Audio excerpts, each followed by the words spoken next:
What's up, positive people? You got Dana here, and I'm chilling at the house. I don't normally read the news, but a very interesting thing kind of popped up today, pretty recently, and it's that former presidents Obama, Bush, and Clinton are going to volunteer to take the vaccine for coronavirus publicly to prove that it's safe once the FDA approves one. And I will say that it's a sign of the times only because this is probably the first time in our history that we're living in an age where this is one, something that can be done, two, the speed with which we're getting this vaccine, or at least the speed with which people are saying that a vaccine will be ready, is happening. Like there's just a lot of things happening all at once that have led us to this moment here. The conspiracy theorists have been winning, and it's really obvious.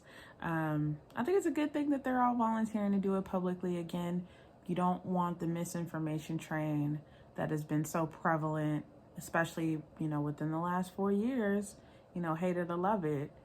The fake news, misinformation train, whatever you want to call it, the world that we're currently living in now. The skeptics are more than just skeptics and questioning. They are legitimately trying to question things that can potentially be for the greater good. I will say that with all of this going on, though, there have been some sketchy video clips floating out there. And again, I don't know if that has more to do with the fact that, misinformation is so huge, and this idea of instilling fear is such a huge thing. I've never considered myself an anti-vaxxer, but I have been skeptical about COVID. I've been skeptical about testing for COVID. I've been skeptical about COVID transmission, a lot of different things. I've kept a lot of that to myself for the sake of not seeming like somebody with an aluminum foil cap on my head. But, I think any reasonable person would have some questions and some doubts. But seeing this article, I go, hey, if they're willing to be some guinea pigs, shoot. You know what I'm saying? Like, if this is how we're all going to get herd immunity, then I guess,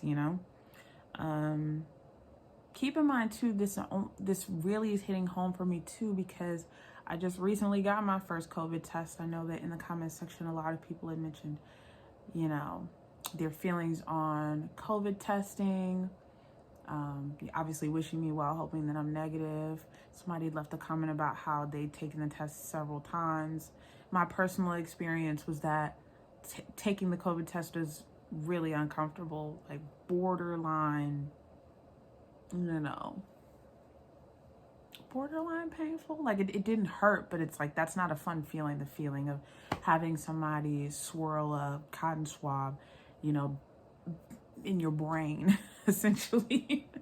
Doesn't feel good. So with all of that in mind, I go, this is a good thing. I'm proud of our former presidents. They fall on very different parts of the spectrum as far as their politics. So to see them all on the same page with this, I think is a really good thing, especially because the president who is currently leaving the office had a completely different attitude about these sorts of things. I'm not going to sit here and pretend like I want to be one of the first people in line to get a vaccine.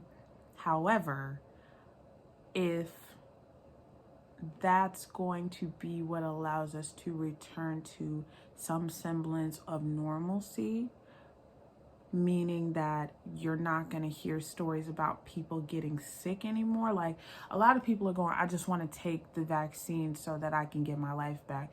What life did you have before? Because a lot of the things that we don't have, I guess, are like, the only thing that I really miss in all of this is just the ability to travel. I didn't too much mind that, there wasn't a lot of shopping, and I came to realize with this whole COVID thing that people shop, and all it did was force people to get creative with how they shop. For me, the biggest thing that I missed out on was travel. We typically take like 1 or 2 trips a year. thankfully, when we went to Hawaii, it was before lockdowns. Like, our timing couldn't have been any more perfect. In February, we went on vacation. Lockdowns started happening like March, April. So I just think about stuff like that. I'm sorry that this video is all over the place. I didn't script it. Like I said, I'm genuinely just reacting to this article that I read. And, you know, I think you should have a healthy skepticism in your government. I think you should have a healthy skepticism with the media. I think there's nothing wrong with questioning.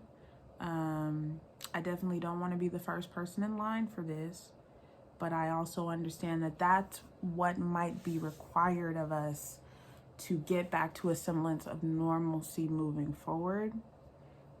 And there are a lot of people that are going, you know, they're microchipping us all and all this like tinfoil foolishness. And I just go, what are you doing in your life that's your concern? Like, some of the people that are saying these things, I go, what are you even talking about? Like, and then they hit you with like, you know, QAnon and whatever the hell else. And that's when I tune out.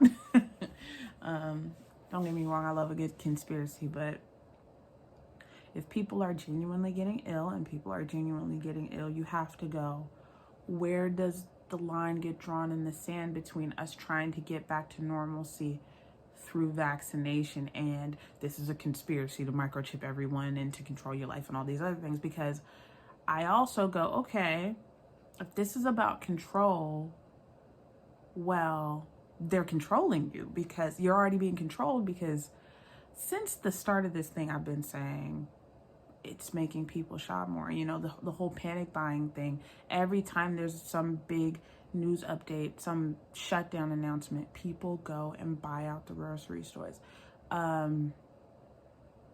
Things like that. You know, I think about the fact that like for a while you could not get a bidet on Amazon for a reasonable price. All the prices had hiked up because people had bought them. Like survival kits, all of these things that no one was thinking about, all of a sudden were big ticket items because people were on lockdown. The idea of having to stay at home was a concept so foreign to people that they were spending money that they should have been. If this is about, then too, I also go, if this is about survival, wouldn't it make more sense to hold on to what you have because we don't know how this thing's gonna go? You know, like people say that we've seen the worst of it. The worst of it comes when people have been out of jobs or people are unwilling to go to essential jobs. And as a result, we have a class of people now, whether it be because of paranoia, whatever the case, that don't want to work, and the potential housing fallout as a result of that. We've already seen interest rates just go in the toilet. I think about the fact that like earlier this year, I was getting almost a 2% to 3% APY on my savings account, and that's down to like 0.1%, 0.2% depending on the week. I'm lucky to get like 1% on my checking account. Like, yeah. Meanwhile, stocks are at an all-time high. Shouts out to anybody, and thankfully I did. Shouts out to anybody who bought Tesla earlier this year. You made your money back plus some. Shouts out to if you bought Target earlier this year, you made your money back plus some.